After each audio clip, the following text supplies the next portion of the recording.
Hello and welcome. Today I'm going to be showing you a brand new One Place Study online archive builder. But first, by way of introduction, my name's Simon Davies. I'm the founder of WeAre.xyz. WeAre.xyz is an online platform for building all sorts of archives to do with things that we're nostalgic about. We're probably best known for our family archive builder, and this is the latest edition, something that allows you to build a one-place study. What place will you study? Well, it's great for any sort of place, anything with a history, in fact. So it could be habitation, a town, a village, a house. Houses are very popular these days, aren't they? Street, neighborhood. It could be an outdoor space. I'd love to see someone do a national park or a beauty spot. I'm pretty keen myself on battlefields. And then, of course, we have heritage sites. So a stately home, castle, fortress. And then there's bound to be plenty that I've forgotten that hopefully people will come up with. Are you going to do this on your own as a solo project? Or could this be a group or community endeavor? I'm really excited that we have some communities all over the world who are coming together and starting projects on all sorts of interesting things. And collaboration is a big part of what we're doing here. Okay, right, let's dive into an actual One Place Study archive using WeAre.xyz. I've built a demonstration archive using my hometown of Cambridge. You'll see on the homepage, we have various tabs at the top here. This is the description tab, which gives you an overview. There's a map, which I could open up and go and have a closer look at Cambridge without anything specific showing. And then I just need to move my head so I can close it. And then below, I've given a really reasonable, succinct overview of Cambridge going back to Roman times. That's the Castle Hill where there was a Norman castle, but before that, a Roman settlement. And here's a plague pit under St. John's College, the Round Church, a wonderful Saxon building that's still in existence, and so on and so forth. Lots of interesting details about my hometown, just as an introductory description. There's a research tab where everything I've written so far is all listed down here, plenty of information on all sorts of varied things that we'll come to in their various sections. I'm at the home level here, so everything's aggregated, but you can dig in to more granular levels. We have maps, lovely maps. I've put some overlays going back on several dates, several years, so back to 1808. We'll come and have a look at them in a minute. We have documents. Here we've got a royal ball invitation from the village I grew up in, just outside Cambridge. And here's Shelford Parva. Shelford Parva is a magnificent document. In fact, I'll just open it now. It's actually an original One Place Study by this Victorian lady, Fanny Wale, which she exquisitely, in the late 1800s, early 1900s, illustrated by hand. And it has all sorts of places in it that I remember as a child. I'll come back to the home level. There we go. There's media, which is just a feed of media, which you can break into albums. And we have occasions, artifacts. So the places section contains all the places, sub-places, I suppose, that I've looked at so far. It being a famous university town, I've concentrated to begin with on the colleges. And then there's an article here on an area called Free School Lane, where, well, let's just open it. Here's Free School Lane. The interesting thing about Free School Lane is that it contains the Cavendish Laboratory. The Cavendish Laboratory being very famous for all sorts of discoveries. I think there are about 30 Nobel Prize winners. The other thing that the Free School Lane has is at the bottom here is actually the school that I went to, except that's where it was formed hundreds of years ago, I think 1615. Then later moved somewhere else when I went to it many, many years later. And in fact, here actually, this image here, that's the original school. So my school was the Free School that was bequeathed by a fellow of Gonville and Caius College. But anyway, I went for a walk down Free School Lane the other day in order to write a piece on it for this One Place Study, and I came across something I'd never seen before. Down here was this on the second floor of a building was this monument to this guy and his son who both died in the same year. I thought that was very interesting, so I had to dive in, and it turned out to be this scientist John Hopkinson, who was big into magnetism and electricity. And really sadly, he and 3 children fell off this bridge in Switzerland in that year. he was a great pioneering mountaineer, apparently. Anyway, that's Free School Lane. Going back to the home level, so that was Free School Lane in places. Let me show you the general map that has all the places set out in it. So Free School Lane was at the top here. Let's put it into 3D flyby mode, and go on to the next place, King's College Chapel. There we go. Now, all of these, if I click here, will open their pages. Let's just have a little roam around. Magdalen College to the north. St John's College, under which that plague pit was discovered. Sydney Sussex College, famous for Oliver Cromwell, and as I'll show you in a minute, that's where they sent his head, which was eventually buried in 1960. Queen's College, Queen's with an apostrophe after it, because there were two queens that founded it, the ghost of one of which apparently lurks there today.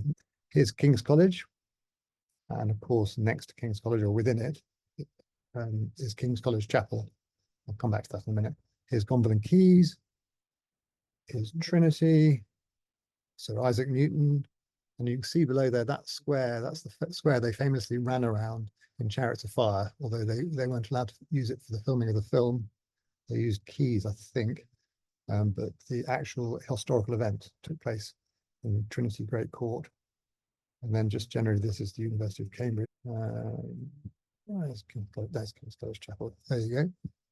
So if I open up King's College Chapel, there it is, beautiful pictures of it. And I went inside it the other day.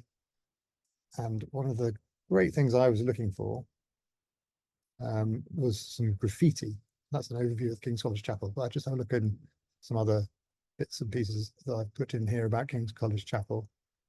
I had a babysitter called Doreen when I was probably 10, 11, 12, and she would take me and my brother into King's College Chapel, and specifically to show us these little engravings, H and AB. And she would tell us that that was Henry and Anne Boleyn. And of course, we believed her totally. But look at it, what a magnificent building. Amazing ceiling. Eton College Chapel was built a year before this, exactly the same model, slightly smaller, and then they built King's College Chapel afterwards. To begin with, it was exclusively for Eton old boys, apparently. Going back to the top level, let's go and have a look at some artifacts. Oliver Cromwell's head. There it is. That is his actual head. And it's sitting in Sydney, Sussex. It was kept there. But actually, now it's buried somewhere there that only they know. And those of you who remember your history, when Charles II came back, he dug up Oliver Cromwell and a couple of other the people who'd done away with his father, Charles I, hung them for about a day or so, and then chopped their heads off and put them on these spikes above Westminster Hall. I'm sure they didn't feel anything though. And then, as I said, eventually the head made its way back to his old college. There's Charles I having his head chopped off, and there's Oliver Cromwell's funeral, which was quite grand, before, you know, who came back and ruined his parade, as it were. Let's go and have a look at occasions. So Cambridge has these quite a few fairs. Strawberry Fair is a fun folk festival that happens every year. About 30,000 people go to it. But it also has Stourbridge Fair, quite an obscure goings on the edge of this land up here. It's called Lammas Land, free land. It's near where the leper colony was. And this used to be, and it was related to this, the leper chapel, where they kept the lepers, that they set up this fair. And it was the biggest fair in Europe at one point. Here's a bit of history about the Stourbridge Fair. So as we progress, you can see that we've been through the places, artifacts, occasions. In the people section, it just breaks out all the people that are tagged under the various other places. So we've got Francis Crick, who went to Gomberland Quays, and he's the guy that discovered DNA, the structure of DNA, with Watson in that Cavendish laboratory. Alan Turing, Isaac Newton, amazing characters to delve into. We can open them up and have a good look at their background. Some of them I've found, frankly, I could be busy for the rest of my days filling it with all those amazing scientists and literary characters. But let's go over to maps. So I'll show you some historical maps. Let's have a look at, let's say, 1881 map. So what's happened here is that I've actually stitched on an original 1881 map. I put it in edit mode, actually. I can select it and change its opacity. You can see it there a bit more clearly. That's Cambridge as it was in 1881. So opacity down a bit. And let's just exit that edit view, just open it again, which you need to make it so it doesn't come straight out. But anyway, now in this view, I can put my 3D fly mode on and I can start flying around an 1836 map. And that gives me a different perspective on my hometown. This is I think, a beautiful feature. It's something I've had in mind for a few years, actually. Very much inspired by Google Earth and all the things that you can do on that, except doing it within my own archive. And actually, when I create a map, so let's do that. If I go create a map, test map, let's go to Cambridge. Maybe I'll start in North America. I come down here, you'll see that I can actually add in places that I've made. So we had like King's College and King's College Chapel. Actually, I just click and it adds it. So I've already made it in my archive and added a georeference. So I could go Free School Lane, there's Free School Lane, and it's added it. Or I could simply, I click for, let's say, Little Shelford. Shelford's where I grew up, was born.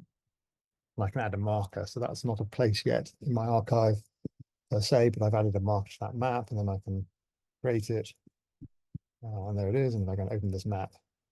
And now similarly have a place I can go flying around. Really do love the mapping capability that we have here.